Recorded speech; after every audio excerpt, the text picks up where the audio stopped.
اعوذ باللہ من الشیطان الرجیم بسم اللہ الرحمن الرحیم۔ اور جب کہ ہم نے ابراہیم علیہ السلام کو کعبہ کے مکان کی جگہ مقرر کر دیا، اس شرط پر کہ میرے ساتھ کسی کو شریک نہ کرنا اور میرے گھر کو طواف، قیام، رکوع، سجود کرنے والوں کے لیے پاک صاف رکھنا،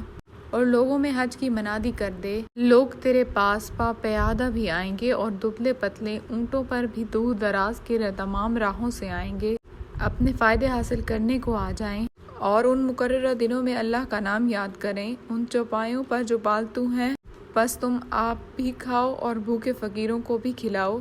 پھر وہ اپنا میل کچیل دور کریں اور اپنی نظریں پوری کریں اور اللہ کے قدیم گھر کا طواف کریں۔ یہ ہے، اور جو کوئی اللہ کی حرمتوں کی تعظیم کرے اس کے اپنے لیے اس کے رب کے پاس بہتری ہے،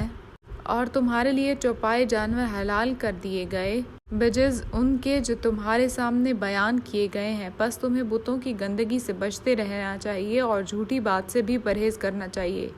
اللہ کی توحید کو مانتے ہوئے، اس کے ساتھ کسی کو شریک نہ کرتے ہوئے۔